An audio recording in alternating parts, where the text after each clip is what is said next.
क्योंकि ईगो एक ऐसा गिफ्ट है जो तुम्हें वो हर एक चीज़ से रोकेगा जो लाइफ में इम्पॉर्टेंट है। क्या पढ़ना है मुझे पता ही नहीं है। पिछले कई हफ्तों से जब हर एक आइडिया, हर एक स्ट्रेटेजीज फेल लगने लगी, तब एक अजीब सी खामोशी छा गई। लोगों को यहाँ बिना मेहनत के जो चीज़ें मिल जाए वो पसंद आता है, ख़ास करके अपने देश में। लोगों को चाहिए सब कुछ लेकिन करना कुछ नहीं है। अब कुछ लोग मेरे इस वीडियो को देखकर मुझे क्यों समझेंगे और मेरी छोटी छोटी मिस्टेक्स को लेकर इस वीडियो में कमेंट करेंगे। I know I am not perfect, इसलिए मैं अपनी कमियों को लिखकर आज उसे जलाकर राख करने वाला हूँ। और अब स्टार्ट वहीं से करेंगे जहाँ से हर बिगिनर, हर लर्नर को करना चाहिए। अपने कमियों को पहचानना और उस पर काम करना हर किसी के बस की बात नहीं है।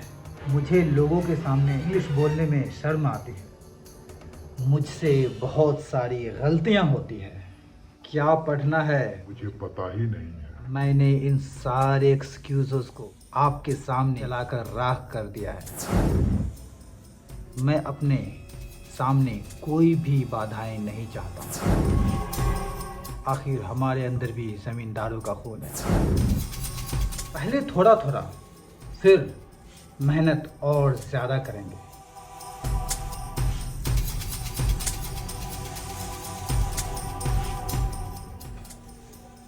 ब्रेक द ईगो, क्योंकि ईगो एक ऐसा गिफ्ट है जो तुम्हें वो हर एक चीज़ से रोकेगा जो लाइफ में इम्पॉर्टेंट है। That's why I said break the ego. Let's go. और ख़ास करके आई एम बेटर वाले ईगो से। मुझे तो पहले से ही इंग्लिश आती है। मुझे क्या ज़रूरत है इंग्लिश सीखने की? मैं तो उससे बेहतर बोल सकता हूँ। अरे उससे इंग्लिश नहीं आती है। और कभी अपने अंदर झांकने का कोशिश ही नहीं किया और किसी और की इंग्लिश को सुनते हुए ये बोलना, ए यार इससे अच्छा तो मैं बोल सकता हूँ। क्या बकवास है सिंप्लिसिटी वाला ईगो। यही तो हमें डुबाती है। इससे अच्छा तो मैं हूँ, पर साले को कितना व्यूज़ आ रहा है। एक सेकंड, मैं अपने ईगो की बात नहीं कर रहा हूँ। मैं तो चला पढ़ने। ये मैंने अपने बालों में तेल लगाई, अपने चेहरे पर तेल लगाया। सो हेलो गाइस, स्वागत है आपका मेरे चैनल नया इंग्लिश वाला मैं। कल मैंने एक नया चैलेंज दिया था खुद को और आज मैं एक कदम आगे बढ़ने जा रहा हूँ। और इंग्लिश बोलने से पहले डर तो लगता है और अब मैं डर को फेस करने के लिए रेडी हूँ और अपनी गलतियों से सीखने के लिए भी रेडी हूँ। तो देखते हैं इस 30 दिन के जर्नी में मैं अपने इंग्लिश को कहाँ तक इम्प्रूव कर पाता हूँ। क्या सच में कोई सिर्फ 30 दिनों में हर दिन 20 मिनट देकर अपने इंग्लिश को इम्प्रूव कर सकता है? क्या ये मिथ है या फिर रियलिटी है? बस यही तो मैं एक्सपेरिमेंट करने वाला हूँ खुद पर। People start hating those things which he can't get. लोग आसानी से उस चीज़ से नफरत करने लगते हैं जिस चीज़ को वो हासिल नहीं कर पाते हैं। So we should not do this. अगर हम हासिल नहीं कर पाएँ तो हमें बार बार उस चीज़ को हासिल करने की कोशिश करनी चाहिए। और अगर फिर भी वो चीज़ हमें नहीं मिला तो कोई बात नहीं, किसी और के नसीब में होगा शायद। Let's go. The elephant and the tailor, एक हाथी और एक दर्जी की कहानी।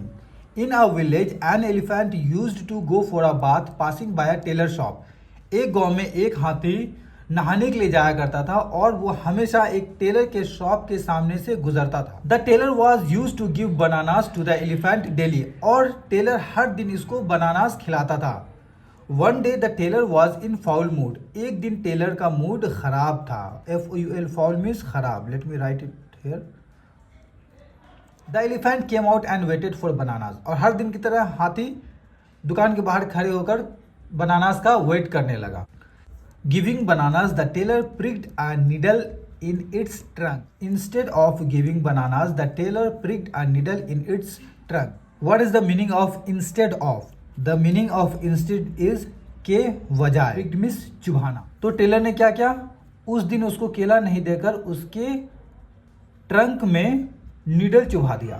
The elephant went away in anger, और हाथी गुस्से से वहां से चला गया। That day the elephant filled its trunk with muddy water and spread the dirty water in the tailor's shop, spoiling all the clothes there in अंदर में जितने भी अच्छे कपड़े थे कस्टमर्स के, वो सारे कपड़े खराब हो गए, क्योंकि इस हाथी ने अपने सूंड में मिट्टी वाला गंदा पानी भर कर लाया था और इसके शॉप में वो पानी को स्प्रे कर दिया। Now the tailor repented for his deed. So again I will search the meaning of repented. What is the meaning of repented? What is the meaning of deed? Now the tailor repented for his deed. Repented means पछताना, पछतावा हुआ इस Taylor को। जब हाथी ने मिट्टी वाला गंदा पानी इसके शॉप स्प्रे कर दिया तब टेलर को ये पर बहुत ही पछतावा हुआ। Moral of the stories, bad behaviour can turn friends into foes. कोई भी गंदी आदत आपके दोस्त को भी दुश्मन बना सकता है। ओके, दुश्मन।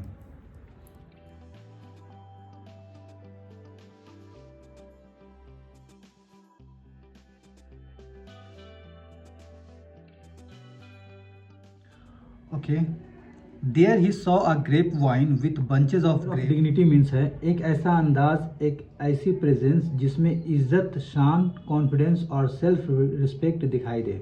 जब कोई इंसान अपने बिहेवियर, वॉकिंग स्टाइल, बोलने का तरीका या ओवरऑल पर्सनैलिटी से एक रिस्पेक्टफुल ऑरा क्रिएट करता है, उसको एयर ऑफ डिग्निटी कहते हैं। But now I see that they must be quite Sawar.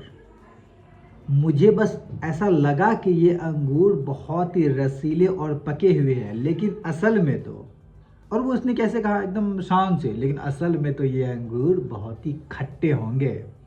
But he did not accept his failure. What he is saying, instead of accepting failure he is saying that they must be quite sour, वो ज़रूर खट्टे होंगे। So the moral of the story, people easily hate what they can't get. People easily hate what they can't get.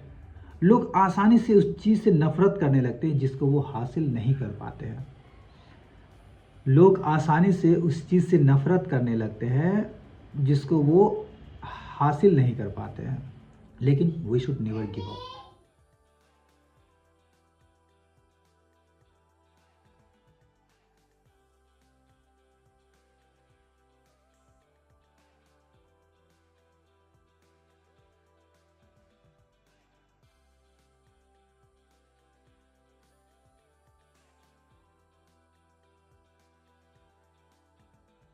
So the moral of the story is people start hating those things which he can't get. लोग आसानी से उस चीज़ से नफरत करने लगते हैं जिस चीज़ को वो हासिल नहीं कर पाते हैं। So we should not do this. अगर हम हासिल नहीं कर पाए तो हमें बार बार उस चीज़ को हासिल करने की कोशिश करनी चाहिए, और अगर फिर भी वो चीज़ हमें नहीं मिला तो कोई बात नहीं, किसी और के नसीब में होगा शायद। Thank you so much for watching this video, and one more time I would like to repeat it that this video is not for show off, just to improve myself. If my journey inspires you, then do like, share and subscribe. Thank you so much for watching this video. See you tomorrow. Bye bye.